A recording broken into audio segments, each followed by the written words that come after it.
I'm good. I'm good. Had to make sure everything was right. Had to make sure everything was right for this particular show.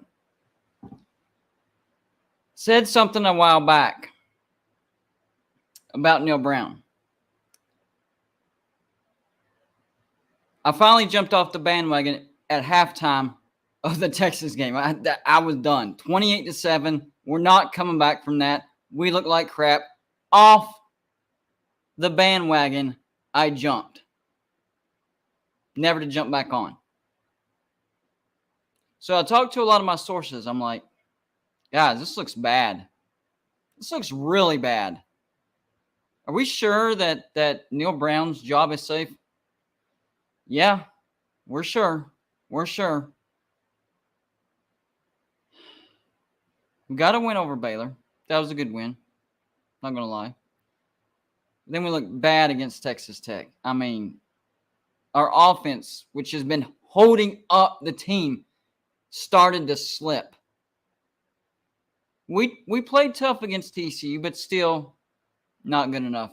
And then Iowa State. It's just doesn't look like West Virginia football at all. And it's the same thing that I kept asking my sources. I know everybody is saying the same thing. Neil Brown is safe, but are you sure? You know what they told me? As long as Shayne Lyons is the athletic director at West Virginia, yeah, his job is safe. So I made some videos. I did the usual, Neil Brown needs to be fired. A lot of West Virginia YouTubers making the same videos. A lot of social media saying the same thing. But in order to get rid of Neil Brown, we had to go above, which is Shayne Lyons. Next guy up, Shayne Lyons, right? Well, I was hearing, Gordon Gee is backing up Shayne Lyons. I'm like, well, get the board on this. Put some heat on Gordon Gee. Well, today we finally got some great news. The first great news that we've heard in years. Shayne Lyons has been fired as the athletic director at West Virginia. And no, I'm not celebrating, a firing of somebody. I'm celebrating a new beginning because I backed up Neil Brown longer than I should have. Look, in the offseason, here's the thing. In the offseason, what was the message? Improve our offense. The defense has been good enough, but our offense is trash. What did we see in the offseason? We went out and got a good, not just an offensive coordinator. We got a good offensive coordinator in Graham Harrell, and he's still good. I'm sticking by that. He's a good offensive coordinator. That attracted JT Daniels. We had hope. Defense is going to be good. Now it looks like our offense is going to take a step forward. Oh, man, West Virginia is going to be a good team this year, and I bet hard. Yeah, my season prediction was 9-3. What a bonehead prediction that was. Bonehead. And the thing that I didn't take into consideration is ever since Jordan Leslie was promoted to defensive coordinator, our defense has gotten worse and worse and worse. But we were still on step 2. We went from elite in 2020 to okay, but not great. We were in the 40s or 50s as far as scoring defense. We went from top 5 to like 40-something. I don't know. That was tolerable. Kept us in games that we shouldn't have been in. And, we lost Tyke Smith in the offseason of 2020. So it looked like that was still good defense, considering what all we lost in the offseason, right?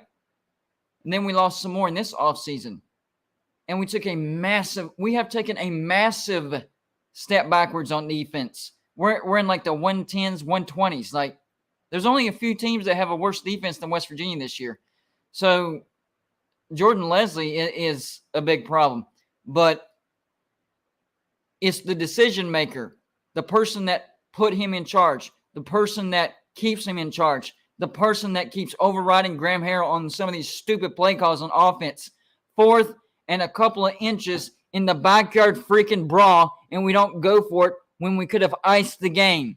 Graham Harrell had a play ready for that particular play, for that particular down.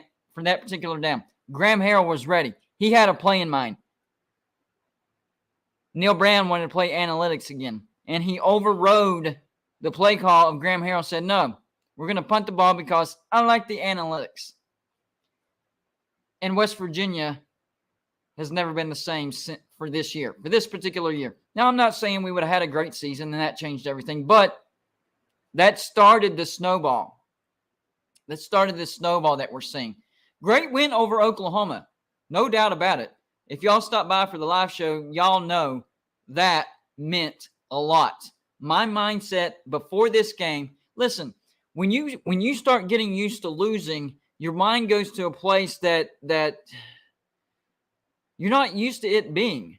So before the win over Oklahoma, my mindset was this. If we beat Oklahoma, great. First time we've beaten Oklahoma since we joined the Big 12, right? But what I was hearing before the game is if we lose to Oklahoma, then Neil Brown is out. So I was seriously thinking, man, maybe it's not a bad thing if we lose to Oklahoma. I mean, if we beat Oklahoma, they're a bad team.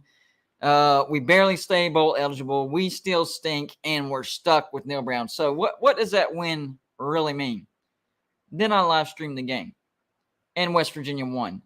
I take that back. I am very glad that West Virginia beat Oklahoma. That felt good. I haven't felt that good as a West Virginia fan in years. Probably since the Bill Stewart days. And I know that wasn't as good as Rich Rod, but I'm saying I hadn't felt that good since the Bill Stewart days when we were having 9-10 win seasons. Not as good as Rich Rod, but still better than anything we've seen since then. So yes, I 100% take that back. I am very glad that we beat Oklahoma. I am in a much better mood. And to double down on that, to find out that Shayne Lyons was fired today, this is a great week, guys. This is a great week. Welcome to Golden Blue Dude, everybody. And if you haven't already, please hit the like button. That like button's very important, guys. Even if you don't like me, even if you don't like the show or West Virginia, whatever, when you hit the like button, you help these videos hit the YouTube algorithm, which is very, very important. When you hit the algorithm, it gets suggested more and more people click on it, and that's how you grow the audience. So you're not just helping me, but you're also helping yourself because there's more people in the comments section, to have arguments, to agree, to disagree, to trash talk, all that good stuff. So we would greatly appreciate it if you hit the like button. If you're watching me from the Voice of College Football West Virginia channel, don't forget to hit the subscribe button. We are on our march to 1,000 subscribers, which is very important. YouTube starts taking you very seriously. They start suggesting your videos more. So even if you don't watch another video, just hit the subscribe button to help us out to get these videos suggested more. And if you're watching on Golden Blue, hit the subscribe button. This is what we do every day. We do live shows. We do pre-recorded videos. I've been doing like 2-3 videos a day with a live show. This is my life full time. So hit that subscribe button. And even if you don't like me, you can trash talk me. I get a lot of trash talk. It's awesome. This is probably the best decision as far as business-wise that I've ever made in my entire life. Appreciate the support, guys. Keep the comments coming. Those also help the YouTube algorithm. I don't say that enough. And if you have a question, comment, and you want everybody to see it, you want your voice to be heard, you have a comment, a question for me, you want to make fun of me, you want to make fun of West Virginia, you want to make fun of my channel, hey, I understand. Hit that super chat button. It's that little dollar sign that you see on the bottom right-hand corner. Anything that you put in that super chat is going to go on the screen, just like you see with Robert and previously John Waffle, for everybody to see. And if it's a question, I'll answer it to the best of my ability. And if it's a comment, I will address it. And it's a great way to support the channel. And we appreciate all the support that you guys give us. Y'all are a great audience and a great subscriber base. I think I have one of the best subscriber bases in the nation. We are still growing up over 11,000. We should be getting close to 12,000 here real soon. So help us with that march and hit the subscribe button and help support the show by hitting the super chat button. All right, so Yeah, as you can tell, going to Bluetooth's in a good mood. I haven't been in this good of a mood in a very, very long time. I think West Virginia firing Shayne Lyons is good news for West Virginia fans, bad news for Neal Brown, because the guy that was going to bat for him over and over and over, I'm sticking by that guy, he's not going anywhere, blah, blah, blah, blah, blah, was Shayne Lyons.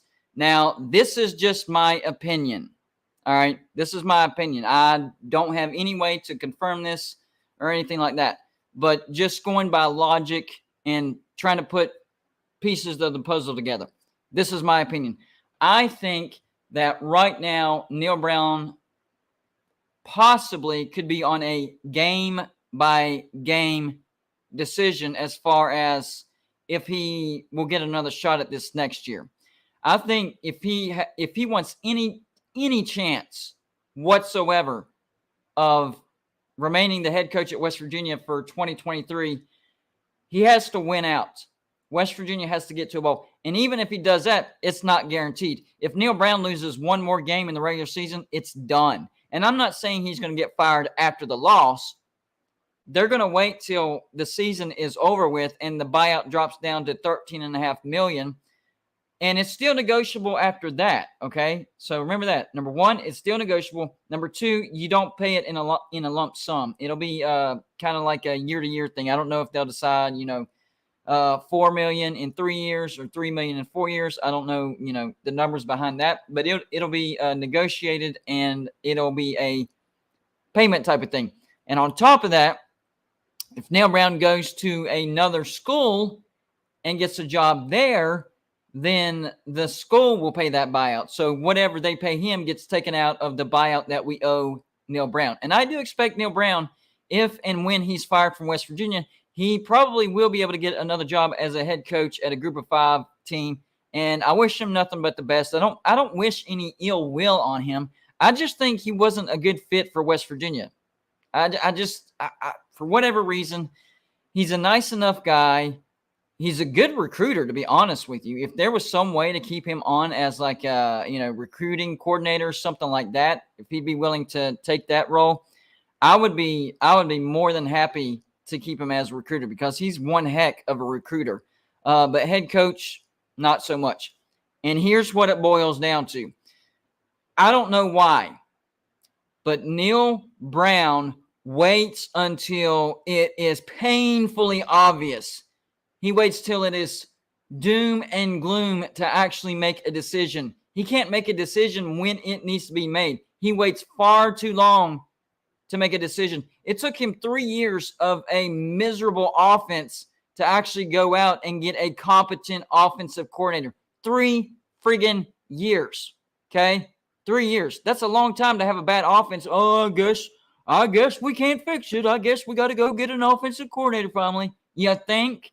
Then on top of that, there's JT Daniels, right? I still think JT Daniels is a good quarterback. I just don't think that he fits the identity of West Virginia. I think if he transfers, he can have massive success, just like he did at Georgia. Undefeated at Georgia, never lost a game at Georgia. Looked elite, and his draft stock has plummeted. I honestly feel bad for the dude. Not only do I have nothing bad to say about the guy, but I feel bad for him because he is a good recruiter, but he doesn't fit what West Virginia needs. West Virginia needs a mobile quarterback that can run the ball when a play breaks down. Now, I watched JT Daniels in the Backyard Brawl, and let me tell you something. I was impressed. His pocket awareness is phenomenal. He throws a great spiral, especially the deep ball. He throws a really good deep ball, all right? Short game, he needs to work on his short game, but he throws a pretty deep ball. I was impressed. Every time the pocket collapsed, he stepped into the one spot that he wasn't going to get sacked. So I was impressed on that. But West Virginia has always been a running team, okay? We all know this. We've had some great running backs at West Virginia. Now, when Rich Rod came to West Virginia, he added an extra wrinkle to it and got a dual threat quarterback and made it even better. So the identity of West Virginia is we need to run the ball well. So in order to enhance that, a dual threat quarterback who can run the ball, gain some extra yards whenever a play breaks down, that's exactly what West Virginia needs. So I don't know if JT Daniels is going to stay at West Virginia or transfer. That's up to him, whatever he thinks is best for him. But if I were JT Daniels, I would transfer because he just doesn't fit the mold of what West Virginia needs. He fits the mold of what a lot of teams need. A lot. Stetson Bennett is going to be gone from Georgia. Will he have an opportunity back at his old school? I don't know. He had success before, right? I wouldn't put that out of the question. He's still a good quarterback. He's still got a lot of good games left in him. And this year he's proven that he can actually stay healthy. But the reason I brought up JT Daniels is that was another example of Neil Brown just waiting and waiting and waiting and waiting and waiting until it was painfully obvious it wasn't working. So in the Texas Tech game, we started seeing the breakdown of JT Daniels. So people got to realize this. During the course of a season of a college football season, if your team sucks, number one, you have a terrible defense. Number two, your receivers are dropping the ball like crazy. I don't care how tough of a quarterback you are. Mentally, it's going to start getting to you. And I think that Texas Tech game is when things started to mess with JT Daniels. He started forcing things. He started throwing passes he shouldn't have thrown, making poor decisions, multiple interceptions in one game. Like doubled up I think in the Texas Tech game, he actually doubled up his interception rate. So I think it's like the wear and tear and just the mental exhaustion of, man, this defense isn't going to throw me a bone. They can't stop anything. And then, whenever I do throw a pass, wide receivers won't catch it. I mean, I guess I just got to force some things. I don't know. So I just think it was the wear and tear on the season, the wear and tear of a bad defense and the receivers not being reliable. And then the C.J. Donaldson injury, because C.J. Donaldson was our best running back for sure, without a doubt. Tony Mathis is a good running back. There's no mistake about that. But C.J. Donaldson came out of nowhere. He's not even supposed to be a running back. I don't know if a lot of people even realize that. C.J. Donaldson was recruited as a tight end. Yeah, tight end. Not even supposed to be running back. But apparently he's got the motor for a running back. He couldn't stay healthy, and kind of feel bad for the dude. But he'll be back, and I think he'll add an extra dimension to our running game if he can get fully healthy. That's another thing about players whenever they get injured. Sometimes they can't get back 100% physically and mentally. So we'll see if CJ can get back to what we saw earlier this year. That way, he was a great running back. So in comes Garrett Green for the Oklahoma game, right? Because JT had a terrible first two series, terrible, throwing interceptions, just making bad mistakes. So in comes Garrett Green. Garrett Green fired up, man, fired up. And the only concern that I had for Garrett Green was he was a little too amped up. And we saw time and time again, whenever he was put in briefly, that every once in a while, when he got too amped up, the adrenaline was flowing a little too much, he would turn the ball over. So that was the only concern that I had for Garrett Green as far as putting him into that type of situation. Credit to Neil Brown for keeping him in the game when he saw that Garrett Green was actually moving the ball. I thought we were going to get to see Nico Marco, but I guess there's other plans for him. You could actually start Nico the rest of the season, and you wouldn't burn his red shirt. I think it's 4 games you can play. So I'm not understanding why Nico hasn't seen some meaningful time. That doesn't make any sense to me. But anyways, in comes Garrett Green, saves the day. I mean, he willed this team to a victory. And in the press conference after the game,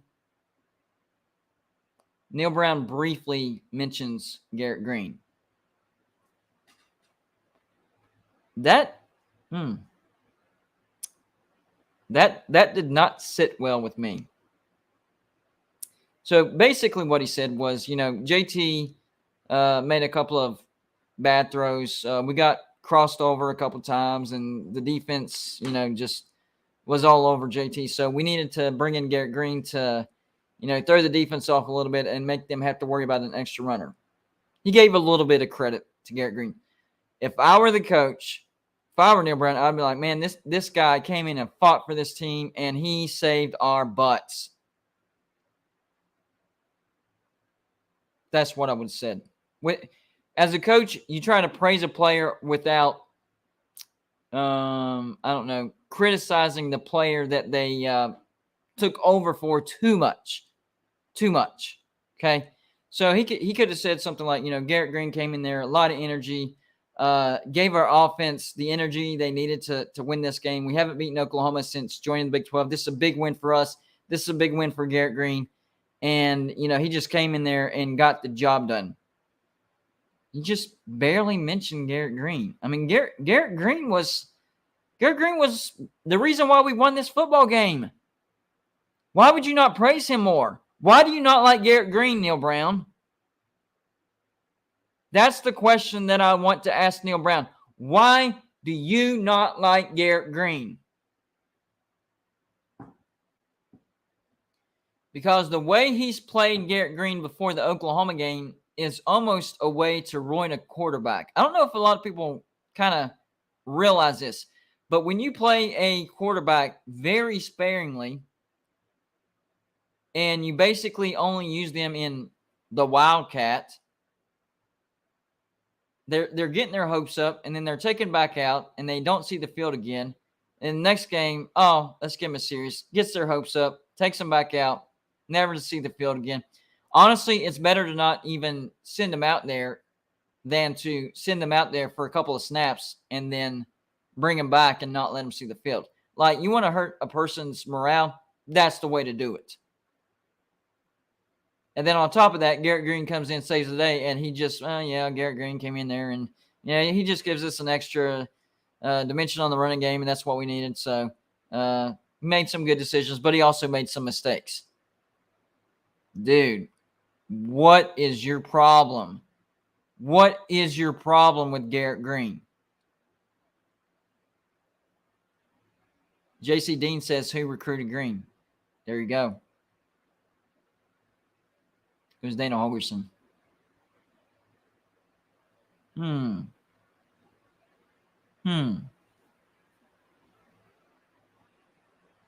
Are we looking at a coach that's I don't know, childish, immature, vindictive? I don't know. I don't want to accuse Neil Brown of anything, but I'm just saying. I'm just saying how it works. My bad, Brian. So apparently it was Garrett Green that got offered at Troy. I thought it was Dana Holgorsen. All right, so there goes that argument. Thank you for bringing that up. I did not know that. I thought it was. I thought Garrett Green came in under Dana Holgorsen. So scratch that argument. That's not correct. I didn't know that he recruited him at Troy. Good call. So now I'm completely baffled. Like, what? It just, the way he's treated Garrett Green just doesn't. I don't know. It just doesn't look right. It seems like. It just seems like you don't like the guy, Comes in, saves the day, and says, JT got crossed up a couple times. We thought Garrett Green would help with our running game. Made some good plays, but also made a lot of mistakes, blah, blah. And you can say that, but then add on to it, gave us some energy that we greatly needed, willed this team to a victory, finally got us a win over Oklahoma, 2 fourth down conversions that if we hadn't converted those fourth downs, West Virginia probably wouldn't have won the football game. Just stuff like that. What's wrong with praising Garrett Green? I mean, he did win the game for us, right? So I was a little iffy on Green for a while, but the reason, and I've realized this, I think the reason I was iffy on Garrett Green was because we didn't use him enough. So we didn't actually realize how good the guy was, how good the quarterback was, Garrett Green. Well, we saw on Saturday, he's pretty good. Now, I made a comparison between Garrett Green and Pat White, and of course, I got nailed for it. But I made it clear that I wasn't saying that Garrett Green is the next Pat White. That's not what I said. What I said was the offense that we saw with Garrett Green was the same offense that we saw, the same type of offense that we saw under Pat White. And that's when West Virginia has the most success. And I see the comments. I know a lot of people think that Garrett Green is a good backup quarterback. And you would be right in most situations at most universities. But at West Virginia, the offense that we ran under Garrett Green, that's the offense that West Virginia has had the most success with. So why can't we try that and just see? If it doesn't work out, it doesn't work. Nothing else has worked. All the other offenses that we've tried hasn't worked. Even under Dana Holgorsen, there was some great offenses. But what's the offense that had the most success? Skylar freaking Howard. Was he the best quarterback that we ever had? Absolutely not. But the offense that we ran with Skylar Howard had the most success. When are the higher ups gonna put it together?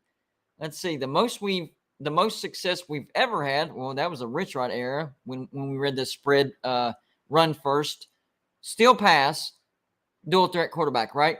Under Dana Holgorsen, everybody remembers 2018, right? Well, what they forget is we finished 8-4 in 2018. They forget about 2016 when we had a 10-win season. And is it a coincidence that it was the same type of offense? And Skylar Howard wasn't a great quarterback, but he was the quarterback that we needed. The quarterback that we needed. So, Pat White, Skylar Howard, and now Garrett Green. They all ran the same type of offense. Pat White ran it the best without any question. Major Harris, we went to the national championship with Major Harris, ran the same type of offense. People, put the puzzle pieces together.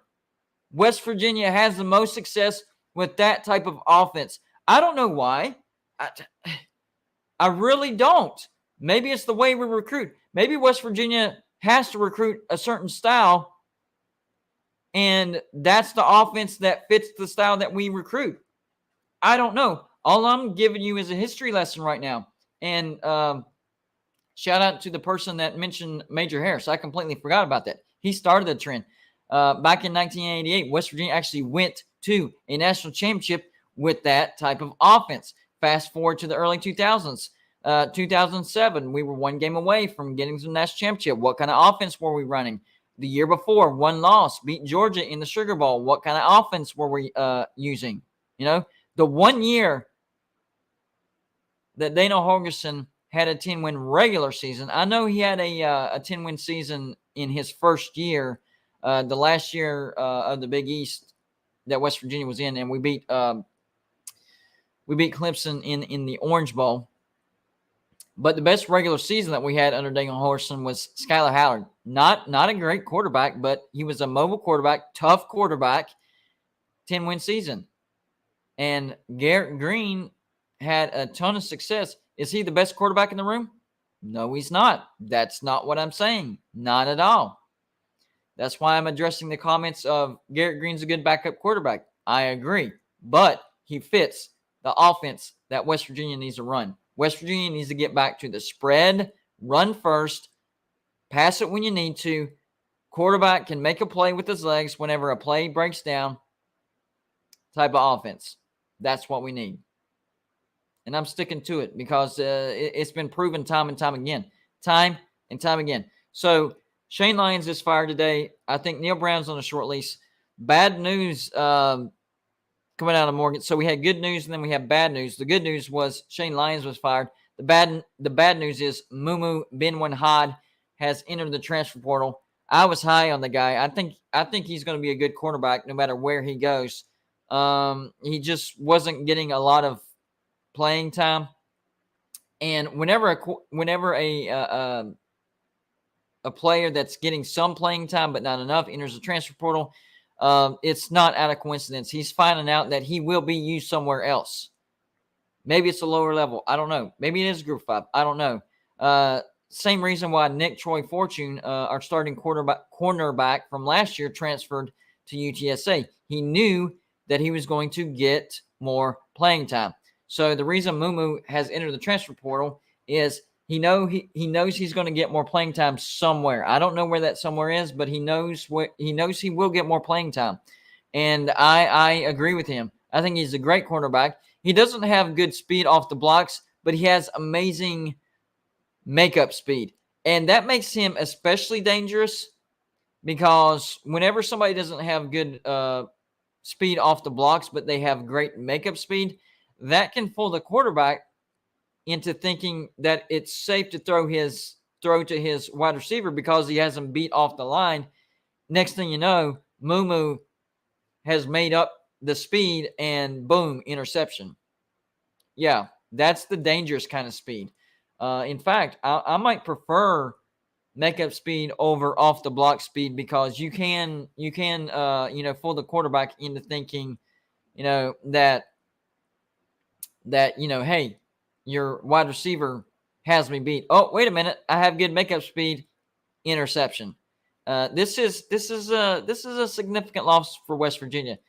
Make no mistake about that. Don't let the fact that he wasn't played all that much, not much at all, to be honest with you, don't let that fool you. This guy is he's a great recruit. I was very, very happy whenever we landed him. So that's not good news right there.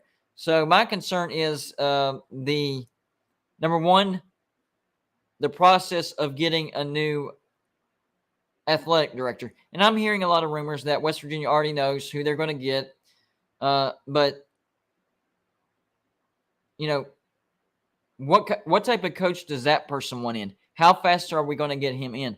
How many Neil Brown recruits are we going to lose? Because like I said earlier, Neil Brown is he's a good recruiter, really good recruiter. So I am a little worried about how many of those recruits we're going to lose. But at the same time, that's not worth keeping a coach. The fear is not a good reason to not make a decision. I don't know if people realize this. A lot of people don't make decisions out of fear. Oh, man. If we do fire Neil Brown, how many of his recruits are we going to lose? At this point, does that matter? Look at our football team. It is a train wreck. If he was going to rebuild West Virginia, this is year 4, and he's 20-24. 21-24, excuse me. We beat Oklahoma. 21-24. It's not working. So you can't let fear keep you from making a good decision. This is sort of a life lesson as well, guys. I can directly relate to this because the reason that kept me from starting a YouTube channel for a couple years was fear. Man, what if I fail? Man, what if I make myself look stupid? Man, what if people don't like me? Man, what if I don't get subscribers? Man, what if nobody shows up? Yeah, kept me from starting a YouTube channel for a couple years, at least 2 or 3 years. Finally, my brother gave me the slap in the face, not physical slap, but the mental slap, and said, dude, number one, if you fail, you fail. Failure happens. Failure is better than never trying. If you never try, then you'll never know if you were going to succeed or fail, right? And then on the flip side, hey, what if you succeed? What if I do succeed? I never thought about the good side of this. What if I do succeed? So what he did is he reversed my thinking. He said, instead of being scared of failing, think about what if you succeed. And he even bought the lights that I still use. He bought the lights. He kind of explained what type of setup is usually used and kind of just pushed me out the door. All right, do it.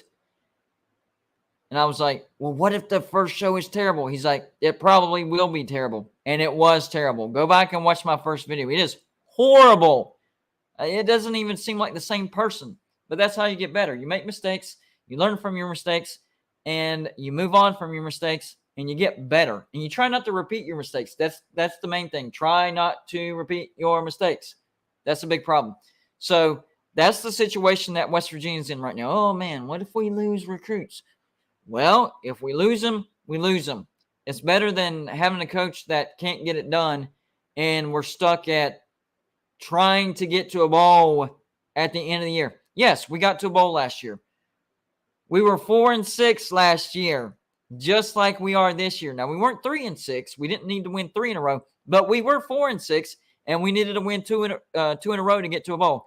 We had to beat Texas and Kansas. We did so, got to a bowl. Oh, man, we finished strong. That's not so bad. This year, we got to win 3 in a row. It's not – and Kansas and Texas weren't that good last year. We're playing some good teams. We're playing some good teams at the end of the year. Kansas State at home, at Oklahoma State. Both of them have been ranked. I think Oklahoma State got ranked again, and Kansas State is still ranked. So 2 ranked opponents to end the year. Not a guarantee. But even if we do beat those teams – and I know it'll feel great. Oh, man, we beat 2 ranked teams to finish the year.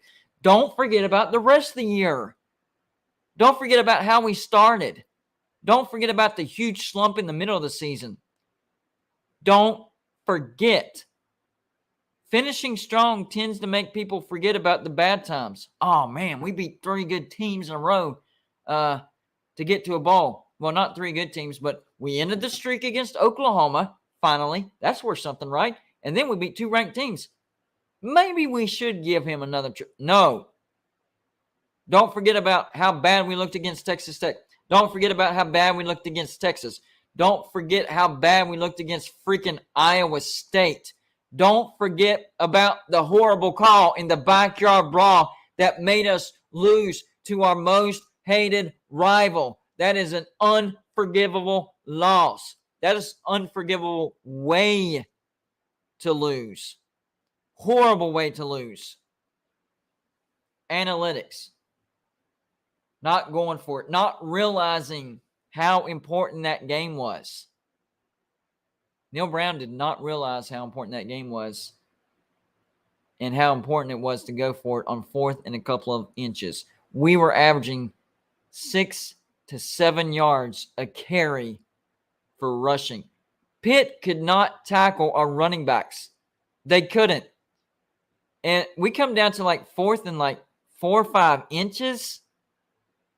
I mean, I heard, one argument was, well, why didn't we just quarterback sneak it? And we had a quarterback sneak until the goal line. JT snuck it, and Neil Brown said he wasn't comfortable with the quarterback sneak in that situation. Send freaking Garrett Green in. I know he's for sure comfortable with the quarterback sneak. Like, how many excuses did we hear from Neil Brown as to why we didn't go for it on that 4th down? Well, the analytics told me that if I would have punted, they had bad field position. The likelihood of them scoring a touchdown on that drive was extremely low. If I had a chance to do it all over again, I would have done exactly the same. JT Daniels, he wasn't comfortable running that sneak again after we did it on the goal line. Excuse after excuse after excuse. Even when we lost, the dude didn't regret that decision. Are you freaking kidding me? Blew my mind. Everybody was talking. Even Pitt fans were like, why didn't you guys go for it? Appreciate it. But we don't know why you didn't go for it. We couldn't stop your running backs. I know. And West Virginia was up by 7. We could have iced the game. Yeah. You convert on that 4th down. You run more clock. We were almost in field goal position. Almost. We were, 15, 20 yards, something like that. So Maybe we get in field goal position and stretch it to a 2-score lead, and Pitt gets the ball back with about 3 minutes remaining. Chances of Pitt coming back from a 10-point deficit with 3 minutes left, not great. I mean, it's still there, but it's not great. And then there's a chance of we could have scored a touchdown, go up by 14 points with 3 minutes left. Then the likelihood of Pitt winning goes down even further. So he claims to be the coach. I do the analytics, and I just liked our chances of stopping them if we punted. Well, analytics tells me that on 4th and a few inches, especially when you're averaging 6-7 yards a carry, you're going to get the 4th down, and you have a chance to ice the game. I just never got that call. And it came out that Graham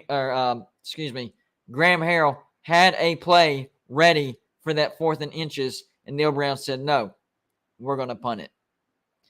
And then in the Oklahoma game, we we actually do a fake punt with 4. How many yards did we have on that 4th down? Like 4th and 4, 4th and 3, something like that. Couple yards. Fake punt. I guess he learned his lesson, right? It's time to take chances. When your job's on the line, you start taking chances. When things aren't working and your job's on the line, you start to take chances.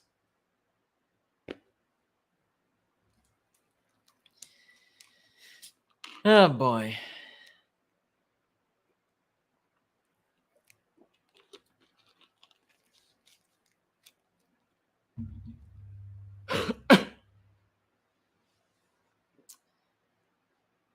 Bully.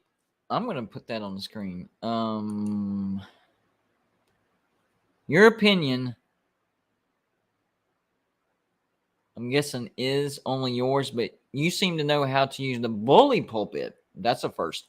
I am tired of your constantly deriding Neil Brown. How long have you been? I'm assuming that you're talking to me and not somebody else. So if you were talking to somebody else, let me know. How long have you been around Going to Blue Dude?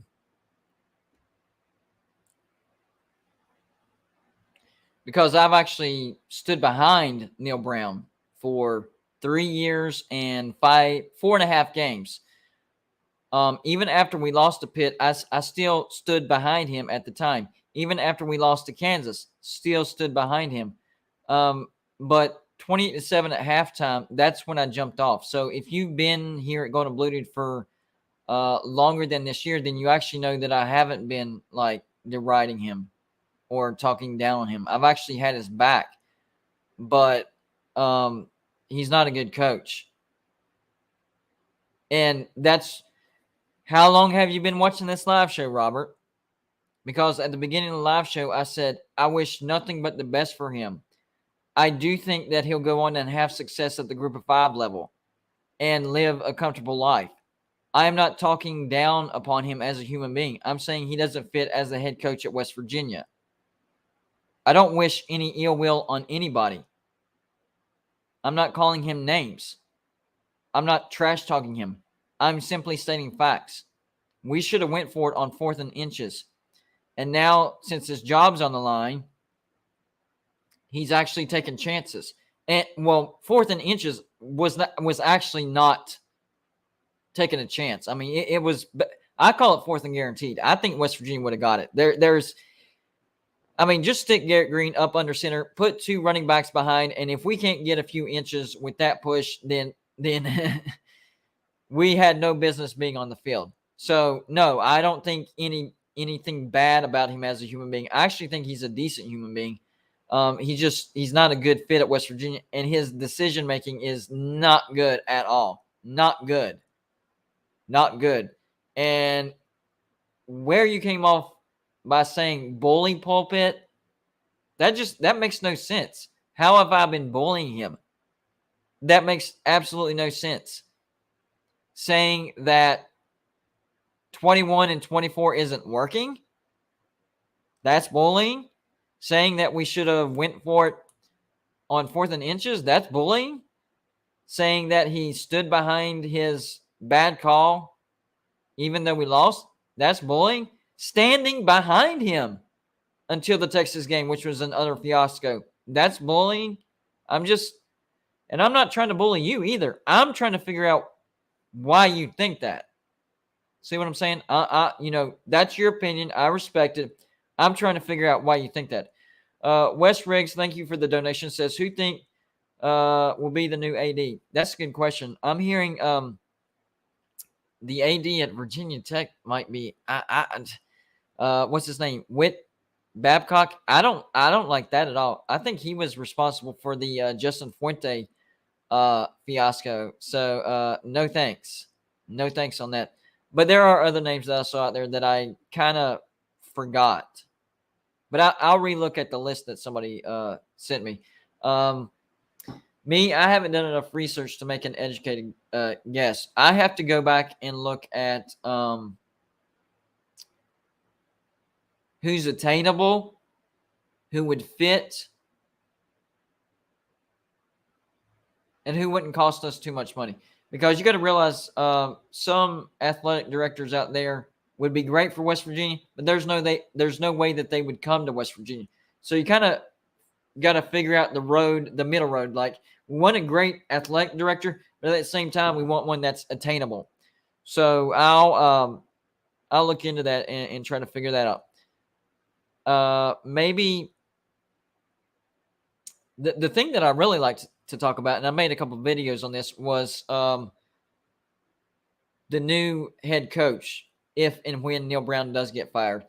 Hugh Freeze was definitely at the top of the list, and I know Liberty just extended Hugh Freeze, but I'm not sure how big the buyout on that contract is, and I do know that Hugh Freeze does want to coach at the Power 5 level. I think he would be more inclined to go to Auburn, though. So even though he's at the top of my list, I think he's more likely to go to Auburn. My next choice wasn't very popular among West Virginia fans, but I like Tom Herman.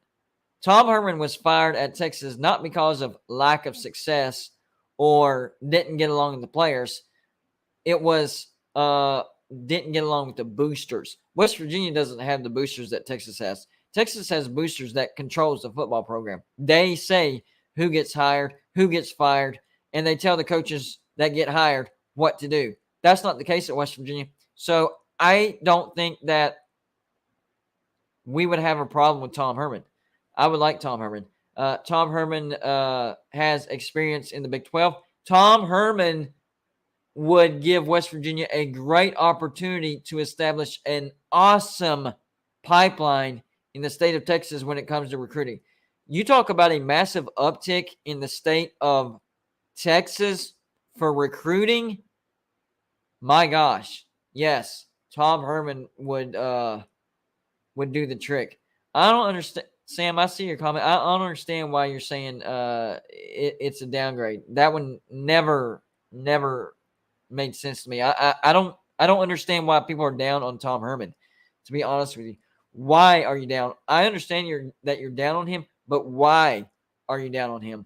He had a 10-win season, then 8-5, and then in the COVID year, he was one game away from getting back to the Big 12 championship. They went 7-3 in a COVID year. In a COVID year, that was pretty stinking good. So overall, let's do the math here. 25 and I don't know what the losses were on the first one. 5, 8. I'm guessing 4. So it'd be like 25 and 12, 25 and 13. That's not bad. That's actually pretty good. That's way better than Neil Brown at West Virginia. So even if you don't like Tom Herman, it definitely wouldn't be a downgrade, for sure, not a downgrade. Then there was Matt Rule. I think Matt Rule would be a great hire at West Virginia. He just got fired at Carolina. He was a bad fit for the NFL. And if you look at what he did at Baylor, I'm okay with the argument, yeah, but West Virginia would just be a stepping stone for Matt Rule. I'm okay with that. Look at what he did for Baylor. Got them on the right track, and they've kind of stayed on the right track. So if West Virginia's a stepping stone for Matt Rule, so be it. As long as we get on the right track and we can stay on the right track, that's a good hire. I've come to terms with that. That's not a good hire because West Virginia would just be a stepping stone. I'm okay with that. I am okay with that. All right? I'm okay with that. If we're a stepping stone for Matt Rule, that's fine with me. Just get us on the right path like you did with Baylor. And Baylor's been great ever since. I know they're not having as good of a season this year, but they had a lot of turnover. So compared to how West Virginia's doing, yeah, Baylor's still doing really, really good. They're already bowl eligible. So yeah, get me Matt Rule. I am good with Matt Rule. He's a great recruiter. He's good at getting teams on the right track. Even if he bounces to a bigger and better program, that's fine. Get us on the right track and go do your thing. Fine with me. Beyond that, Lance Leipold, I don't know if West Virginia could coerce him from Kansas, but if we're willing to spend $7 to $8 million a year, yes, we could get Lance Leipold. And I've talked to a lot of people about this figure. We're paying Neil Brown like just under $5 million, I think, or right at $5 million, something like that. We can afford more than that, and that was with a raise. But what is Neil Brown really worth? $4 million probably is what his salary is worth as far as, when we brought him in. Now, maybe like $2.5 million. I know that's like, now that's trash talking right there, but that's just how I feel. But for somebody like a Lance Leipold, getting him from Kansas, you have to be willing to spend big money. You have to be willing to spend big money. And I think West Virginia can afford $7 to $8 million. That's still, that's not Clemson money. That's not Alabama money. That's not Texas money. That's not any. That's pushing the envelope. Yes, it is. But I think West Virginia can afford at least $7 million. Push the envelope. Let's. Here's the thing that a lot of West Virginia fans don't understand either. We don't need to spend that much money on coaches. We can't afford that. Well, if you go out and get a good coach and you start winning Big 12 championships and you start going to bowls every year and you start winning those bowls and maybe an outside shot of getting to the playoffs, then isn't that paying for itself? Because you're making a lot of money off those bowls, those championships, and possibly getting to the playoffs. So you have to think economics here. You have to take a risk in order to get the reward. If we keep playing it safe, then guess what? The reward is not going to be much. It's not going to be much. So, yeah, we're going to have to take a financial risk if we want the reward that we're wanting. See, it seems like a lot of West Virginia fans want this huge reward, but only wants to take a minimal risk. That doesn't make sense. That's not how it works. No, that's not how it works. If you want the big reward, then you have to take the big risk. If you're okay with just, average 8-9 win seasons, then yeah, I guess minimal risk, you could probably get that, but even that's not guaranteed. So we have to start taking risks if we want the reward. That's the bottom line. And yes, I agree, Krista. We can afford a good coach, but we have to take the risk. That's the problem. We're not willing to take that risk. I don't know. That's the one thing. I don't know what to tell people that want Big 12 championships, that want a chance to get to the playoffs. But $5 million is our limit. You're going to get what you pay for then. You're going to get what you pay for. I know right now, and I see you, Silas. I know right now, 8-9 wins. Oh, yeah. Let's take that and run. Yes, and I agree with that. A 9-win season, which was what I was predicting, that would be amazing. But once you get to those 9 wins, guess what? I wonder if we could win the Big 12 championship. Well, if you didn't take the risk, no, you're not getting that Big 12 championship. It is what it is.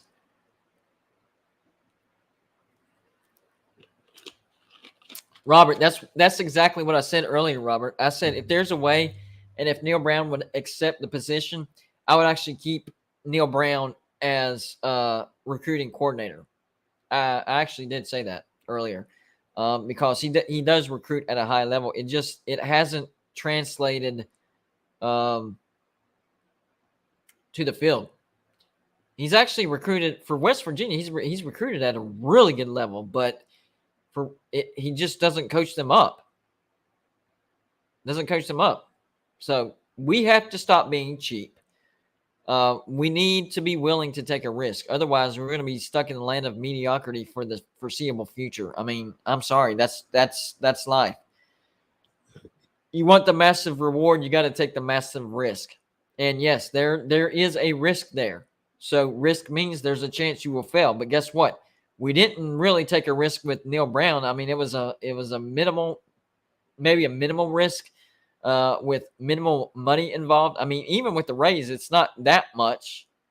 He's still getting overpaid, in my opinion, but it's not that much. And we've fallen flat on our faces. So we have to stop being cheap as a university. If we want to compete at the next level, we got to stop being cheap. This isn't the 1980s or 1990s anymore. It's just not, guys. Maybe there's another Don Nehlen out there. I don't know, a diamond in the rough that can take over, get us on the right track, and have us high expectations every 3 to 4 years. I mean, think about it. Don Nehlen, that's what he was. Every 3 to 4 years, when everybody was seniors, that's when we had a really stinking good team. 88, I know Major Harrison was a senior then, but he was at his peak. 88, we went to the national championship. 93, we should have went to the national championship. We had an undefeated season. What was it, 96 or 97? We were on our way to a spectacular season, and we got derailed by freaking blocked punt by Miami. I think it was Mack was his name. What was his first name? Trevon Mack, I think. And the guy was scouted. Everybody knew that Trevon Mack blocked punts. It was like a minute left in the game. We were up, I can't even remember the score. I think we were up 10-7, something like that. And Miami blocks the punt, recovers it in the end zone, and Miami wins 14-10. Yeah. But if it wasn't for that, I think West Virginia once again would have had a magical year. But for whatever reason, we didn't block Mack on the play that blocked the punt. Anyways, my point was, under Don Nehlen, every 4 years, we had a chance at a really good season, a special season, because he coached players up. We didn't recruit at a high level, so we weren't great year after year after year. But on senior year, whenever those recruits were developed, that's when we had a great team. So, I mean, if we can find a guy like that, I'm okay with that. Every 4 years, we have a chance at a spectacular season, terrible season the year after, but then you build back up, and, spectacular season. Yeah, that's what I was talking about, Chris. In 1993, Jake Kelchner, we went undefeated, went to Sugar Bowl when we should have went to the national championship. We got blasted by Florida, and I've explained that 1,000 times. After we beat Boston College and was undefeated, Don Nehlen made the remark, hey, if we're not in the national championship, then you're going to have to break me out of jail. I mean, sarcastically. I mean, he didn't really do anything to get himself in jail. But bottom line was, he was going to be mad, and the team was going to be bad, and mentally, they were just not in that Sugar Bowl. They scored first, and then Florida just whooped us 41-7. West Virginia just mentally was not in the game. But, yeah, that was a great year. I remember that year. A lot of good games in that year. So, yeah, if we find another Don Nehlen, of course. But the chances of that actually happening, slim to none, guys. Slim to none. So, in the meantime, we're going to have to spend some money. We're going to have to spend some money and get a good head coach, take a risk, and the reward will come. The reward will come. Good turnout tonight. Appreciate everybody hitting the like button. That's what helps these videos. If you haven't hit the like button, please do so. I'm telling you that hitting the like button is very important. Even if you don't like me, or you don't like West Virginia, or you don't like what I'm saying, that doesn't matter. Do it for the video and the audience, because when you hit the like button, this video gets suggested more. More people see it and click on it, and that's how you grow your audience. So it's you guys. Look at our audience, guys. Wait, pointing the wrong direction. There we go. Look at our audience. It's because you guys are hitting the like button and you're commenting. So keep it going. Hit the like button and keep commenting. And that's how you grow the audience.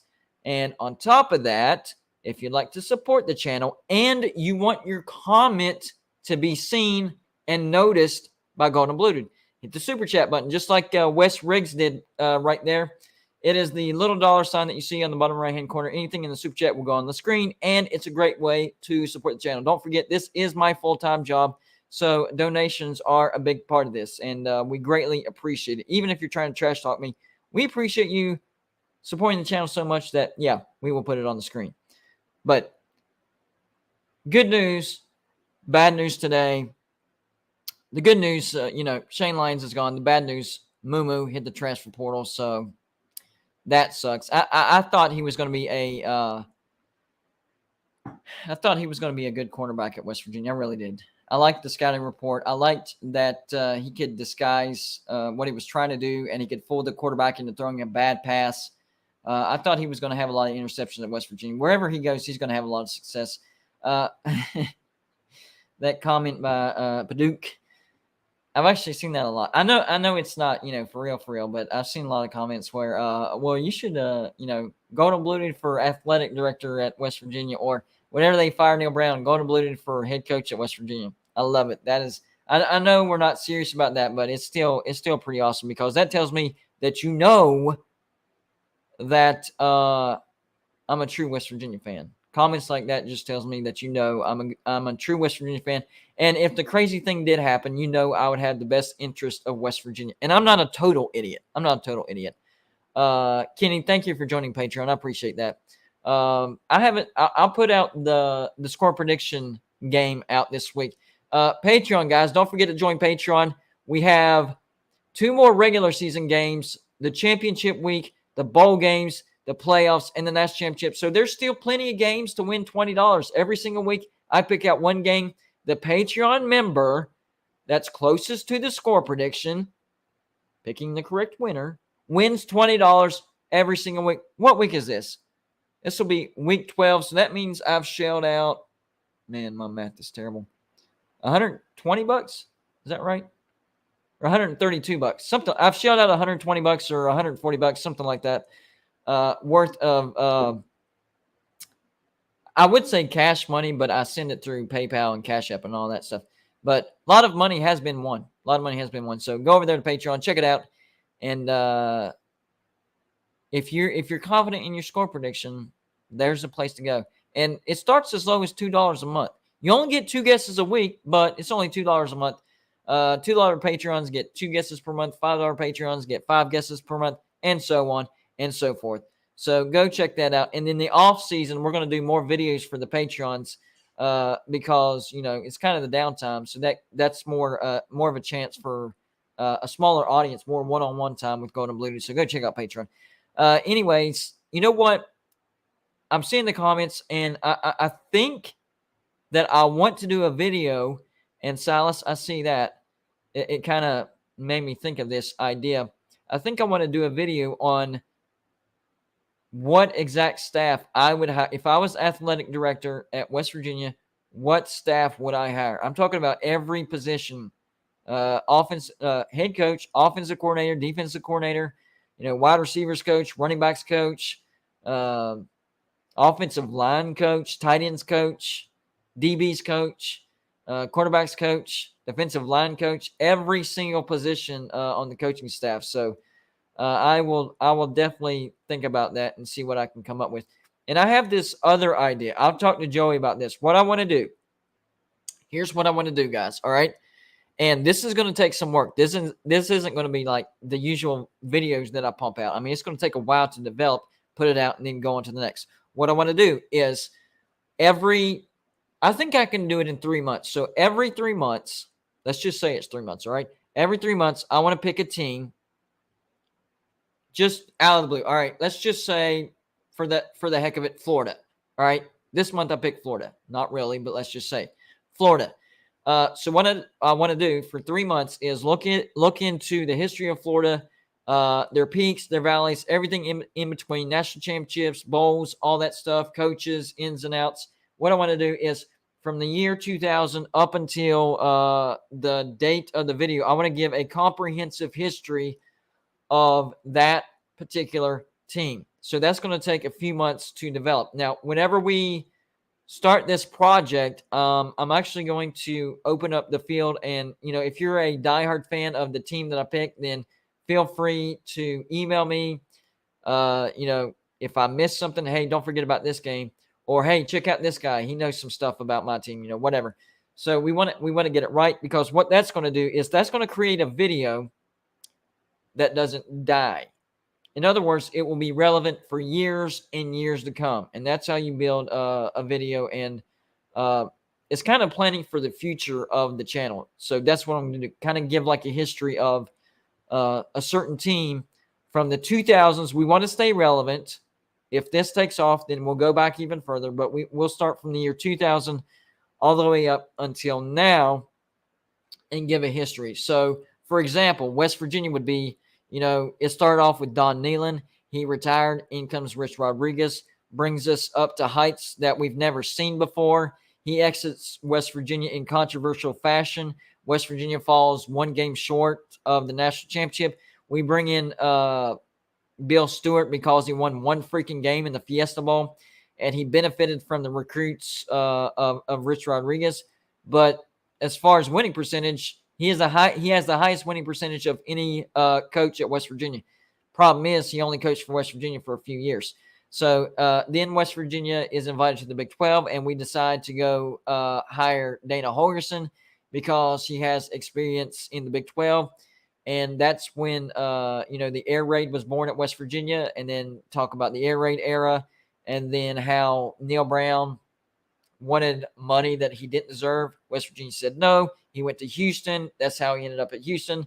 And then the coaching search for Neil Brown and, the history of Neil Brown at West Virginia. That's just an example. Of course, I would go in more into depth about it like that. So, history of a program from 2000 up until the year or the day, the literal day of the video that's made. And then we'll go from there. We'll see how good it does, and then we'll move on from there. And it's going to be interesting picking out the first team. I don't want to pick West Virginia because then that'll look like a homer pick.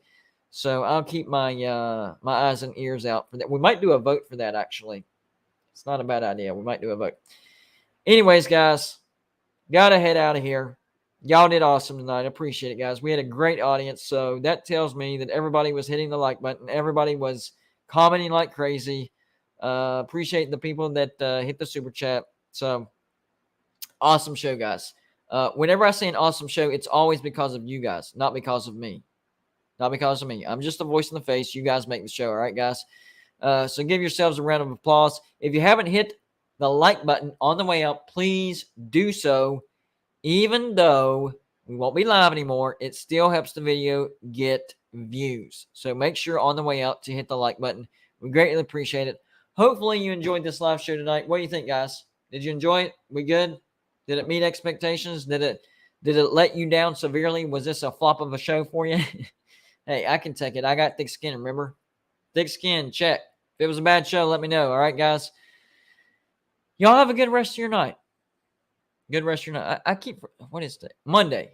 My days start running together because I do the same thing every day of the week. So I forget what day of the week it is. It is Monday. So hopefully you have a good rest of your Monday. We will see you again tomorrow live. My schedule got thrown off today, if you didn't notice. Usually I go live at 6, but I had dentist appointments that I had to take my kids to.